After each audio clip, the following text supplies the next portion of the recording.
নমস্কার বন্ধুরা, স্বপ্নাস ডায়েরিতে সবাইকে অনেক ওয়েলকাম জানাই। ডিমের অমলেট তোমরা অনেকেই অনেক রকমভাবে খেয়েছো।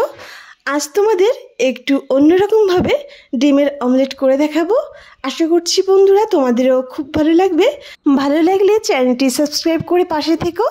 প্রথমেই একটা পাত্রে আমি 3টে ডিম ভেঙে নিচ্ছি। এখানে 3টে ডিম দিয়ে আমি অমলেটটা করছি। তোমরা যদি কম বেশি করে করতে চাও অবশ্যই করতে পারো। পারফেক্ট মাপ করে পুরো রেসিপিটি আমি শেয়ার করছি। আশা করছি তোমাদের বুঝতে কোনো অসুবিধা হবে না। ডিমটা প্রথমে একটু ফাটিয়ে নিয়ে এখানে অ্যাড করব কিছুটা চিনি। এখানে যে যার স্বাদ অনুযায়ী অ্যাড করতে পারো। এখানে আমি 3 চামচ চিনি দিয়ে দিচ্ছি। আমার মনে হয় 3টে ডিমের সঙ্গে 3 চামচ চিনি পারফেক্ট হয়। তারপর অ্যাড করব সামান্য লবণ। অবশ্যই যে যার স্বাদ অনুযায়ী লবণটা অ্যাড করবে। তারপর অ্যাড করছি সামান্য এলাচ গুঁড়ো। সব কিছুকে ভালো করে ফেটিয়ে নিচ্ছি। 2-3 মিনিট ধরে ডিমটার সঙ্গে ভালো করে ফেটিয়ে নিলাম। এবার ডিমটাকে মাপ করে নেব যে ডিমটা কতটা হয়েছে। তো একটা পাত্রে আমি নিয়ে নিচ্ছি।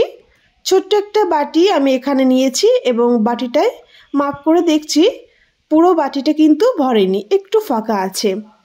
ডিমটা যতটা নিয়েছি সেই মাপ করেই আমি এখানে দুধটাও নিয়ে নিয়েছি। রুম টেম্পারেচারে থাকা দুধ নিয়েছি, কিন্তু দুধটা একটু গাঢ় করেই নিয়েছি।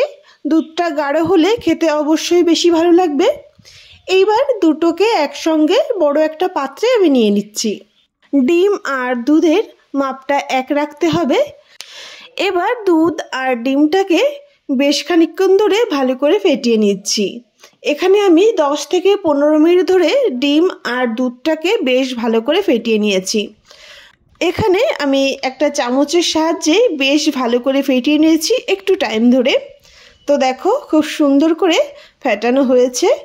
এবার ডিমের অমলেটটা করার জন্য একটা বাটিতে আমি তেল ব্রাশ করে নিয়েছি এবং ডিম দুধের মিশ্রণটি বাটিতে দিয়ে দিলাম। অন্যদিকে একটা কড়াই বসিয়ে দিলাম। দিয়ে দিচ্ছি কিছুটা জল। জলটা গরম হওয়ার জন্য ওয়েট করব। যখন জলটা ফুটে উঠেছে একটা স্ট্যান্ড আমি বসিয়ে দিয়েছি। তার উপরে ডিম আর দুধের ব্যাটারটা আমি দিয়ে একটা ঢাকনি দিয়ে ঢেকে দিলাম। 15 থেকে 20 মিনিট পর ফিরে আসছি। এই অবস্থায় দেখো ডিমের অমলেট কিন্তু তৈরি। একটা কাঠি দিয়ে দেখে নিচ্ছি। দেখো কাঠিতে একটুও লেগে যায়নি, মানে পারফেক্টভাবে তৈরি হয়ে গেছে। একটা প্লেটে নামিয়ে নিচ্ছি।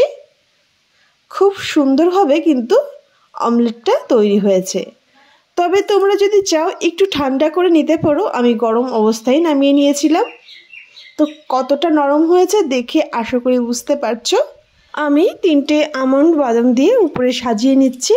তোমরা যে কোনো কিছু দিয়ে সাজিয়ে নিতে পারো।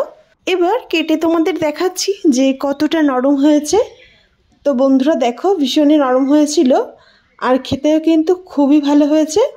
দেখতে না যতটা সুন্দর, খেতেও কিন্তু ততটাই টেস্টি। আশা করছি বন্ধুরা তোমাদেরও ভালো লেগেছে। ভালো লাগলে পাশে থেকো আর অবশ্যই বাড়িতে ট্রাই করো আর আমাকে জানিও যে কেমন হয়েছিল।